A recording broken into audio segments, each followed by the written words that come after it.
दोस्तों yes bank की अगर बात करें तो यहाँ पे हमने फ्राइडे को कोई भी अप डाउन देखने को नहीं मिली, यानी जो क्लोजिंग थी वो थर्सडे की क्लोजिंग के आसपास ही रही। लेकिन इसके बीच में तीन बहुत बड़ी अपडेट निकल के आ रही है जो आने वाले समय यस बैंक की दिशा को तय करेगी। क्या है ये अपडेट, जिनको जानेंगे इस वीडियो के माध्यम से। वैसे यस बैंक के स्टॉक में फिलहाल पॉजिटिव माहौल तो बना हुआ है। स्टॉक इस समय काफ़ी नीचे भी नहीं है और ना ऊपर की तरफ है, क्योंकि ऊपर के लेवल से थोड़ा करेक्ट भी हुआ है, लेकिन जल्दी यहाँ पे बड़ी तेजी बन सकती है। यहाँ पे यस बैंक की जो सारी प्रॉब्लम थी उनका निपटारा होने की तैयारी हो रही है। लेकिन इस बीच में अगर 2 साल की बात करें तो यस बैंक ने काफ़ी कुछ झेला है और काफ़ी ज़्यादा इसकी प्राइस भी नीचे आई। 400 के आसपास का स्टॉक आप देख सकते हो कि 10 रुपीज़ तक आ गया था। लोगों को बहुत ही ज़बरदस्त लॉस हुआ। लेकिन क्या आने वाले समय में उन लोगों को बेनिफिट हो सकता है जिन्होंने इसके ऊपरी लेवल पे खरीदारी की हुई है राणा कपूर के समय में। तो इन सारी बातों को समझेंगे इस वीडियो के माध्यम से। सबसे पहले अगर हम बीएसई सेंसेक्स की बात करें तो फ्राइडे को 62,293 के स्तर पे क्लोजिंग थी, जहाँ पे 20 पॉइंट की मामूली सी तेज़ी देखने को मिली, यानी 0.034% की तेज़ी। एक तरह से कहें तो फ्लैट क्लोजिंग थी बीएसई सेंसेक्स की। अब यहाँ पे अगर हम यस बैंक की बात करें तो यस बैंक की शुरुआत हुई थी स्टॉक की 16.95 पर, और यहाँ पे देख सकते हो यानी जो शुरुआत हुई उसी के आसपास क्लोजिंग हुई है। इंट्राडे में 17.20 का हाई भी बना और 16.75 का लो भी बना, लेकिन जहाँ पे शुरुआत हुई वहीं पे क्लोजिंग हुई है और यही थर्सडे की भी क्लोजिंग थी। लगभग एक तरह से देखें तो एक ही जगह पे ट्रेड करता हुआ स्टॉक दिखाई देगा, लेकिन वॉल्यूम काफ़ी ज़्यादा बड़ा है। आप देख सकते हो पिछले एक महीने पर इसका 10 करोड़ का वॉल्यूम था, 4 करोड़ की डिलीवरी उठाई गई थी। 1 वीक पहले 9 करोड़ का वॉल्यूम होता और 3 करोड़ की डिलीवरी उठाई गई थी। थर्सडे को 12 करोड़ का वॉल्यूम होता, 3 करोड़ की डिलीवरी उठाई गई थी, और फ्राइडे को भी 12 करोड़ का वॉल्यूम हुआ। तो काफ़ी अच्छे वॉल्यूम में कामकाज हो रहा है। पूरे बाजार की अगर हम बात करें तो निफ्टी 50 18,512 के स्तर पे क्लोजिंग दी है, जहाँ पे 0.15% की तेजी थी। निफ्टी बैंक की अगर बात करें तो 42,983 के स्तर पे 0.21% की गिरावट थी। तो बैंकिंग सेक्टर में गिरावट थी। निफ्टी पीएसयू बैंक में मामूली सी तेजी थी, यानी खाली कहने के लिए ग्रीन था। 4,048 के स्तर पे 0.05% की तेजी। अब निफ्टी प्राइवेट बैंक की बात करें तो 21,821 के स्तर पे 0.04% की तेजी। तो ये खाली नाम मात्र के लिए तेजी है। कुल मिला के बैंकिंग शेयरों में दबाव था और इसका नतीजा देखने को मिला कि हमें यस बैंक में भी कोई बड़ी तेजी देखने को नहीं मिली। इसके बीच में यस बैंक ने एक बहुत बड़ी जानकारी एक्सचेंज को दी है। उन्होंने एक इन्वेस्टर मीटिंग रखी है और ये फ्राइडे को जो मीटिंग हुई है इसमें आप देख सकते हो मॉर्गन स्टैनली इंडिया कंपनी के साथ में उनकी मीटिंग थी। इसके अलावा यहाँ पे आप देख सकते हो MFS इन्वेस्टमेंट मैनेजमेंट के साथ में उनकी मीटिंग थी। तो यहाँ पे देख सकते हो कि लगातार बहुत सारी मीटिंगें यस बैंक की तरफ से की जा रही है। कुछ बड़ा यहाँ पे सोचा जा रहा है। यस बैंक आने वाले समय अपने बिजनेस को तेज़ी से आगे बढ़ाने के लिए बहुत सारे डिसीजन ले रहे हैं। ऐसे में लगातार इन्वेस्टर के साथ में मीटिंग की जा रही है और लगातार ये मीटिंग हो रही है। इसके अलावा एक और बड़ी अपडेट निकल के आ रही है। यस बैंक ने अपने एम्प्लॉयज़ के लिए ESOS स्कीम के तहत करीब 4,76,000 इक्विटी शेयर जारी किए और इसकी जो फेस वैल्यू वो 2 रुपीज़ की है। और आप देख सकते हो इसकी जो अमाउंट है वो करीब 61,93,950 रुपीज़ की है। तो यहाँ पे देख सकते हो कि अपने एम्प्लॉयज़ को इन्होंने इक्विटी शेयर जारी किए, फेस वैल्यू 2 रुपीज़ की है और इसकी वजह से यहाँ पे यस बैंक की इक्विटी आपको बढ़ती हुई दिखाई देगी। यहाँ पे एक और बहुत बड़ी अपडेट निकल के आ रही है। यस बैंक के पुराने मालिक यानी प्रमोटर राणा कपूर को यहाँ पे आप देख सकते हो कि जमानत मिल गई है और आप देख सकते हो कि ऑलरेडी काफ़ी समय से वो जेल में थे। अब यहाँ पे 25 नवंबर को दिल्ली हाई कोर्ट ने उनको बेल दे दी है और ये जो मामला है ये आप देख सकते हो कि 466.51 करोड़ रुपीज़ का है। तो यहाँ पे देख सकते हो मनी लॉन्ड्रिंग का केस हुआ था और ईडी ने उनके ऊपर जो केस बनाया था उसमें उनको जमानत मिली है। आप देख सकते हो कि ऑलरेडी यहाँ पे उनके ऊपर कार्रवाई चल रही है और मनी लॉन्ड्रिंग के तहत उनके ऊपर 2020 में उनको जेल में डाला हुआ था। और आप समझ सकते हो कि इसके ऊपर ईडी ने जो कार्रवाई की है उसमें पूरी फैमिली है उनकी शामिल है, सबके ऊपर केस बना हुआ है। सब ने मिलकर यहाँ पे काफ़ी ज़्यादा घोटाला किया लोन में, जो आप देख सकते हो कि लगातार बहुत सारे घोटाले किए थे। यस बैंक ने बहुत सारे ऐसे लोन बांटे जो सारे NPA बन गए थे और इसी वजह से राणा कपूर उस पूरे के पूरे झमेले में फंसे थे।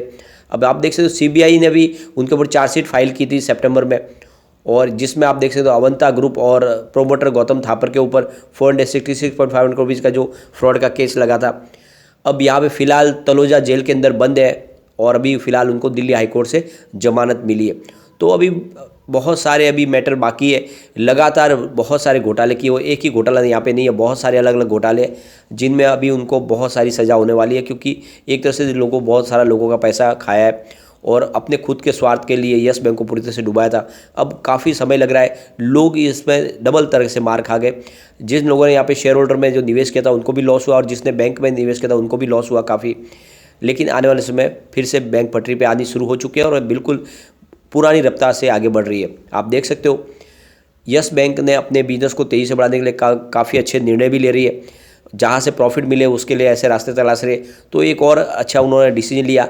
अब SMS बैलेंस अलर्ट के लिए भी वो चार्ज लेंगे, क्योंकि ये सर्विस पहले फ्री थी लेकिन अभी 1 दिसंबर से सर्विस बंद होने वाली है और जिसको भी SMS अलर्ट लेना है बैलेंस का उनको अभी चार्ज पे करना होगा। तो एक तरह से ये एक्स्ट्रा रेवेन्यू मिलने वाला है यस बैंक को। स्टार्ट में अगर देखें तो यस बैंक का कामकाज ठीक नहीं चल रहा था और बैंकिंग इंडस्ट्रीज में यस बैंक का इतना नाम भी नहीं था, लेकिन राणा कपूर ने फिर इसमें एक एग्रेसिव तरीके से डिसीजन लेने शुरू किए और आप देख सकते हो बड़ा दाव लगाना शुरू किया बड़ी ग्रोथ के लिए। ऐसे कॉर्पोरेट लोन देने शुरू कर दिए जो कोई नहीं दे रहा था, तो उन्होंने एक समझ लो कि लगातार बहुत सारे कॉर्पोरेट लोन बांटे और लगातार जब वो लोन बांट रहे थे तो दूसरे बैंकिंग एनालिस्ट थे वो यस बैंक की ग्रोथ को देखकर काफ़ी ज़्यादा यहाँ पे अट्रैक्ट हो गए थे और काफ़ी लोग हैं जो अच्छा कह रहे थे कि यस बैंक का जो बिजनेस मॉडल है काफ़ी अच्छा है, उसकी तारीफ भी हो रही थी। लेकिन बाद में देखें तो ये जो निर्णय लिया गया यही गले की फांस बनाई यस बैंक की, क्योंकि जिस तरह से लगातार लोन बांटे जा रहे थे बिना डॉक्यूमेंट वेरीफाई किए और यहाँ पे राणा कपूर खुद यहाँ पे पास कर रहे थे, किसी को कहने की जरूरत नहीं पड़ रही थी, यानी पूरा का पूरा एक तरह से कंट्रोल अपने हाथ में ले लिया था। लगातार लोन बांटे गए और वो सारे के सारे बाद में NPA बन गए। आप देख सकते हो 2017 से लेकर 18 के बीच में लगातार बहुत ज़्यादा लॉस हो गया। जिस तरह से एग्रेसिव तरीके से यहाँ पे राणा कपूर ने लोन बांटे थे वो सारे के सारे NPA बन गए और इसी वजह से यस बैंक डूब गई।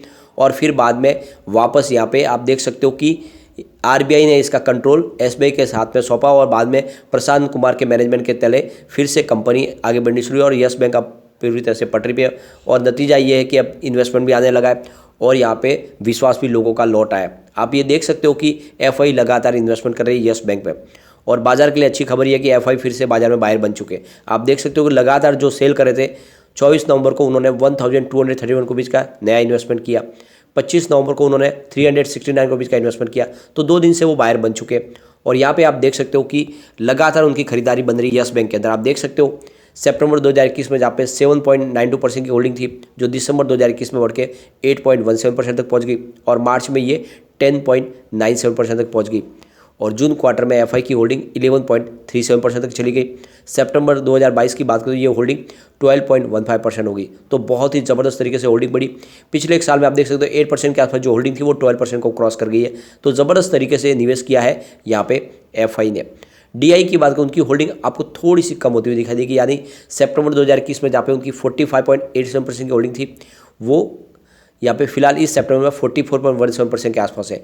लेकिन अगर आप इसको जून से कंपेयर करें तो आपको होल्डिंग बढ़ती हुई दिखाई देगी, क्योंकि पिछले क्वार्टर 1 में जून में 43.92% की होल्डिंग थी जो फिलहाल 44.17% हो गई है।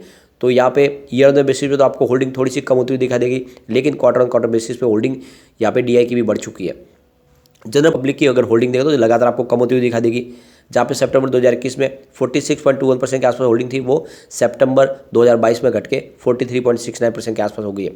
यहाँ पे आप देख सकते हो म्यूचुअल फंड ने भी अपनी होल्डिंग को बढ़ाया, जहाँ पे क्वार्टर 1 में 0.34% की होल्डिंग थी वो क्वार्टर 2 में 0.36% कर लिया। इसके अलावा FI की होल्डिंग में बढ़ोतरी हुई है, 11.37% के आसपास जो होल्डिंग थी वो 12.15% हुई सितंबर क्वार्टर में। FI की जो संख्या में बढ़ोतरी हुई है, पहले 580 FI थे, अब की बार वो 615 के आसपास हो गए, तो लगातार इन्वेस्टमेंट बढ़ रहा है। ऐसे में आपको लॉन्ग टर्म का नजरिया लेके यस बैंक में निवेश करना चाहिए। वाकई यस बैंक मजबूत हो चुकी है, लेकिन फ्रेंड कोई भी इन्वेस्टमेंट करने से पहले अपने फाइनेंशियल एडवाइजर के बारे में ले ले या अपना खुद का रिसर्च करें, क्योंकि मैंने वीडियो आपके एजुकेशनल पर्पज़ के लिए ही बनाया। वीडियो पसंद आए तो लाइक से जरूर कीजिए और चैनल को सब्सक्राइब कर दीजिए। Thank you friend.